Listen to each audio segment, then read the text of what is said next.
FHA right now is just such a competitive rate. When you look at all the conventional financing versus FHA financing, if you can get into an FHA loan, it just makes all sorts of sense. And most first-time home buyers are able to do that. I think right now rates are at least a half point better conventional to FHA, if not more, depending on the program that you're looking at. Yeah, that's great. And I didn't know about VA loans that much before getting into this business, but if you have served in the military, you can get a home loan without putting any money down. So that's really huge. Yeah. And you can get your earnest money paid back to you at closing. Really? I didn't even know that. Yeah. How cool is that? That's really cool. Yeah. We've seen a lot of change in the marketplace over the last year or two, last 6 months. Mm-hmm. But what does it mean right now in this current moment in time? Where are we at? Well, I try to think about the price range of the first-time home buyer in this local market and what's realistic. So when I looked up the national average of the standard starter home, do you know what that is, Joe? Try to guess. Well, I know because I you did? Looked at your notes just now. Yeah. 230,000? That's crazy. Really? Nationally? Yeah. That's nuts. So obviously in Oregon, the cost of living is a little bit higher here. Yeah. So metro at least. I think around the state, when you start getting rural, the prices come down quite a bit. But yeah, it's nowhere near 230 here. Right. I mean, maybe a condo at 250, maybe a little less, but typically I feel like we see between 300 and 450 for first-time home buyers. Do you think that's realistic? Yeah. Okay. I do. Yeah. So if you work off of that 350,000 mark, and if you think about putting 3.5% down for an FHA loan, your down payment's going to be around 12,000. Which I think is doable. Yeah, with savings. The other great reason for getting in touch with a mortgage broker is there's a lot of different strategies around down payment, right? You can get gifts. You can use, savings money. You can use 401k. A lot of different things can be done to help out with that down payment. It doesn't just have to be straight savings cash. You know what I mean? Yeah. You can ask parents or relatives to float you a little here and there, maybe help with closing costs to help cover that. Yeah. And the variable is, the higher the down payment, the lower the cost, right? Another strategy around, we're going to talk about closing costs and everything here in a second, but the total package of getting into a home, you shouldn't look at that as, okay, if it's 10,000 or 12,000 in down payment, and I also have 10,000 in closing costs, which we'll talk about in a second. There's strategies around ways to find that are outside of what you need to have sitting in your bank account. So don't feel like you have to have $40,000, $50,000, $60,000 in your bank account to buy a home right now. Right. I think that's the main point we're trying to get across is back in the day, you needed to have 20% down, right? Way back in the day. Yeah. Not so much anymore. Not so much Thankfully. anymore. Yeah. And there's things that vary on each property. What county you buy in even matters. So if you're in Multnomah County, the taxes are going to be a lot higher, which is going to increase your monthly payment. Even Clackamas County has higher taxes than Washington County. And then if you're thinking about buying a condo, definitely look at the HOA and how much that is monthly, because that's going to just add into that umbrella cost as well. Yep. Absolutely. So Todd, our good friend Todd, ran an example for us. Give us the lowdown on what it looks like for a first-time home buyer, $400,000 purchase. So why don't you share what he told us? Okay, so this is a direct quote from Todd Gittison. He says, depending on the interest rate and fees option that the buyers select on an FHA loan with 3.5 down, payment at a $400,000 purchase price, assuming that there's about $4,000 in annual property taxes and accounting for $960 in annual insurance. With no HOA, the borrowers can expect to pay around $8,000 to $10,000 in closing costs, prepaid expenses, and reserves. Right. So those prepaid items, closing costs, reserves, all those type of things. A lot of times, one of the strategies that we see when we're writing offers for home buyers is that we will build that into the offer of the home. So let's say the offer you're making is $400,000. We may make the offer at $410,000 and then have the seller credit you back $10,000 for closing costs, prepaids, and reserves to help you out in getting to that point where you can afford that. So that's one of the strategies that we talk about. There's a bunch of other ones, but that's a pretty common one that we see. Yeah. And I think oftentimes people's fear with that is how much is my monthly payment going to change between $400,000, $410,000? And the answer is not very much. Not very much at all. It's worth it to get that cash back and be able to pay for closing costs. Cup of coffee a week. Yeah. if you're going to Starbucks, by the way. Yeah, my word, they're up to $6. So one of the acronyms that's thrown out a lot is PITI, and a lot of folks out there might be saying, explain this to us. So principal, interest, taxes, and insurance is PITI. And you also might have MI, which is mortgage insurance, but all of that rolls up into what your total payment looks like. And share with us what our total payment would look like in that scenario that we just threw out there. So Todd's scenario at $400,000 purchase price, your monthly payment would be $3,045. Yeah. So, and a lot of that is rate driven right now. If rates go down, that number goes down significantly. And that's the buying power that you have as well. If you're trying to stay in the 22 to 2,500 range and rates are where they're at right now, you're probably looking to be in the 325, 350 range. Yeah. But if you want to be 2,200 to 2,500 and rates start going down significantly, you're going to be able to afford 400.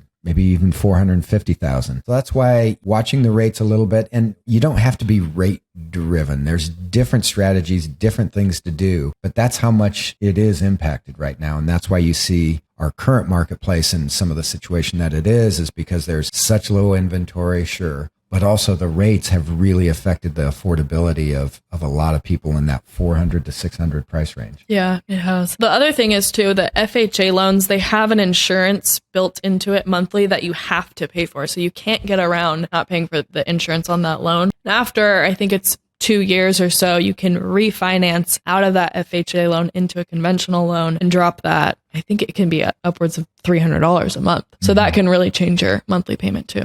Right, for sure. Okay, so let's talk a little bit about what to expect when applying for a loan. And before I turn it over to you there, I want to just kind of dispel one of the things I still hear so much is people saying, well, I don't want to make application because it's probably going to hurt my credit score. It's not going to hurt your credit score. No. And if you want to get into a home, you're going to have to make loan application. So trust these guys that they know what they're doing, that they're going to be doing the best thing for you, and that they're going to help you out. The other thing is the lenders that we work with, if they don't have the perfect loan for you, but they know it's out there, they're going to get you set up with the right either credit union or someone that has the best product for you.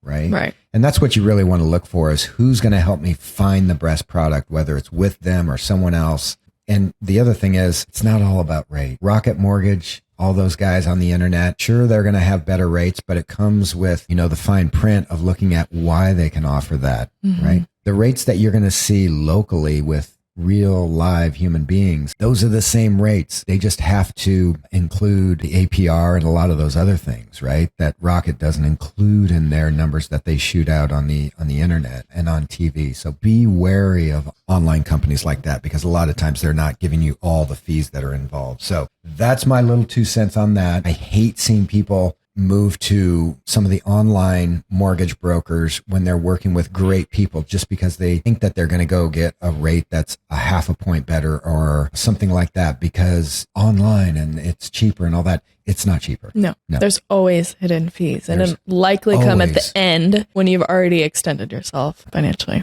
Anyway, so what to expect when applying for a loan, Michaela? What should I know? Well, yeah, I want to go through some of the main things that the lenders will ask, but something I think is a good tool is going online. You can use the Vantage Mortgage live rate calculator, or I say mortgage loan calculator. That's what I Google, and I just open one of those and I pop in all the numbers and it just gives you a good idea of what to expect. It gets you a little more comfortable about understanding what you're going to be putting down and what you're going to be paying monthly. So feel free to play with those tools. Even if you think you're, 6 months out, a year out, just get yourself familiar with all of these things. So that way it's easier when the time comes. Our Homebuyers booklet has great information on that as well. Mm-hmm. Yeah. So I think the biggest thing that lenders will talk to you about is your debt to income ratio. And if you haven't heard of that, that's something you definitely should be paying attention to if you're considering buying a home. Debt to income ratio is a financial metric that compares a person's total monthly debt payments to their gross monthly income. It's expressed as a percentage and it's used by lenders to determine a borrower's ability to repay their loan. So if you have student debt, car debt, credit card debt,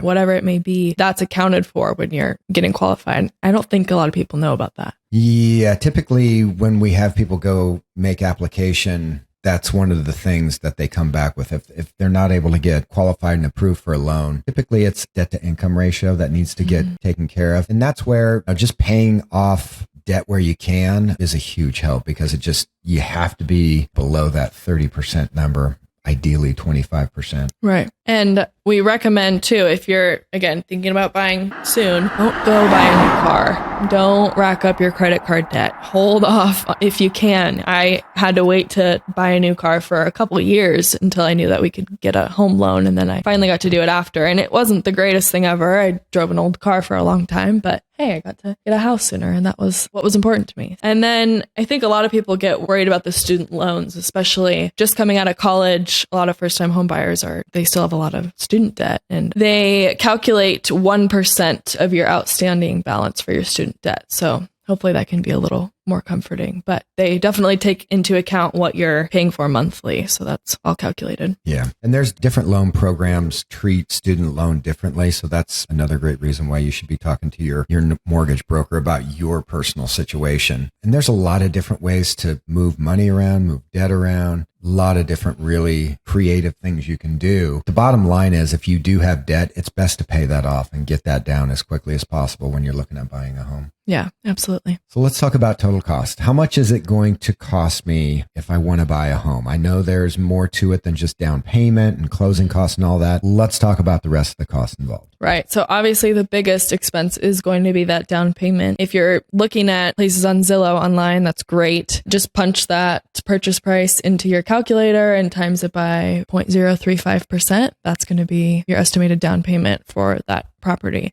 So that's the biggest one. Down payments, you pay a little bit of it at the beginning when you first identify a property, and then you pay majority of that down payment 30 to 45 days after that when you're closing the loan. A little bit the further initial down. part is your earnest money, correct? Mm-hmm. So earnest money can be like $1,000 and $1,000 to $4,000 or $5,000 on a $400,000 home. right. But then that amount is applied towards your down payment. That gets included as the down payment at closing. Mm-hmm. Yep. So that's the biggest one. And then we touched on closing costs earlier, and those are going to be 2 to 5% of the loan amount. And that just varies between each lender and property. I'd say it tends to be more towards 3%. We're talking about 400,000 and under. So that's good at least. And closing costs are due at the end when you're going to close. And then another big cost is the appraisal. And that happens about 14 days after you get an offer accepted, and that's anywhere from $600 to $800. That's on the lender side, so they have to send out an appraiser to the property and make sure that the value is in line with what you're paying for. Yeah, absolutely. And then really the only other thing is for an inspection. You definitely want a home inspection for obvious reasons, and that can be around $400 to $500. That's probably 3 to 5 business days after you get an offer accepted. And the cost of that will depend on the square footage of the home, how big the home is, rural, urban, that type of thing. But $400 to $600, sometimes $700 for an inspection. But that due diligence is extremely valuable. Money well spent. Money well spent, right? Definitely. So let's talk a little bit about ways to save. What's your advice on ways to save? I know from my generation, a lot of my friends, we're in houses already and we can flip equity into this. But for your generation, it's a little bit harder. Yeah. For people in their 20s and 30s, it feels like to me that it's just harder to buy a home now than it was before. It just takes so much more planning, so much more dedication to getting that goal accomplished. What do you think? We were giggling about this earlier because when I'm online looking at money saving tips or economists talking about our generation buying homes, the two things that people are saying right now, which is just clickbait pretty much, is number one, stay with relatives. I mean, how? Come on. Who wants to live with them? Well, my kids want to live with them. Of course they do. But they're not saving to buy a home. And we were lucky. Jacob's family has a bigger home, so we were able to stay in the basement for a year, and it was hard. We were able to save our money that way, but not everyone has that luxury. So putting that out there is kind of not realistic. And then, or sharing a home. I know of some people, and actually my wife and I did this when we first moved to Portland. We shared a home with another couple, rented it together, and that really helped save some costs. Oh, sure. Okay. Could see that. And then the other thing I thought was funny is, it might work for some people and great, good for you, but asking for down payment assistance from loved ones. It's a luxury to be able to have that, but it seems like that's getting more and more difficult. Right. And just the people that I talk to, my friends at least, they don't have that luxury. And I think that's the majority of the population. So I think, focusing on ways to save is important. It's not the most fun thing to do, but that's how you get there. You got to start somewhere. When I first started saving for a house, it was in college, and I made a savings account and I just titled it house account. And so even if I could put $5 in there, that's what I would do. So that was really helpful to kind of segment it. And then the thing that we're doing right now to save for our next house is the 40-30-20 rule. Do you guys follow that rule at all? Yeah, I know that. Okay. Yeah. So 40% of each paycheck goes into our savings. 30% goes into a account for our bills. So all of our bills and mortgage come directly from that account. And then the 20% is for spending. Yeah. So I like that segment. But what would be your best advice on how to save? I guess my best advice wouldn't be saving, but it would be how to knock out that debt, right? Because it's just difficult in this day and age with credit cards and interest rates. And I would try to attack your highest interest rate credit cards or debt as quickly as possible, because those just snowball on you, right? Mm-hmm. If you owe $10,000 at 15%, minimum payments on that really aren't going to get you very far. And so trying to get to that point where you have a much lower serviceable debt, I think will really, really help people. So of course, but you also need to take care of those high interest debts that you have and really get those done with. I think that is probably the best advice that I can give people. I like that. Yeah. And then when I asked Todd, he said his best advice is to live like you're already making your monthly house payment. So I thought that was pretty smart. So he said, let's assume you're paying $1,500 to $2,000. Mm-hmm. Your new approved house payment is going to be $3,000, like we mentioned earlier. Put that $1,050 per month into your savings each month and just forget about it. Just like it was paid out monthly payment, just be disciplined about it. Don't spend it for any reason, no matter what. Just keep it there. Forget about it. I liked that because then you're prepared when you do go to buy. You're already spending that. With that payment. Yeah. Right. You can find out what you need to do budget wise for the rest of your living expenses and get yourself into that mindset. That's great. Yeah. Cool. Okay. So those are our tips, and also just some dialogue around, what it takes to buy a home in this current marketplace. And whether you're a first-time home buyer, a move-up buyer, or transferring in from out of town or whatever, Portland's a different environment. Each market has its own different standards and different things like that. Feel free to reach out to Michaela, and you can go on to liveportland.com. A lot of different resources that we offer for free on there. The Homebuyers Guide, I think, is a great place to start, but we also have a lot of other free information on there that can help you out with getting comfortable with buying your next home. Yeah, exactly. All right, folks. Well, hey, thanks for joining us on the Off the Record podcast with Joe and Michaela, and we look forward to speaking with you next time. Take care.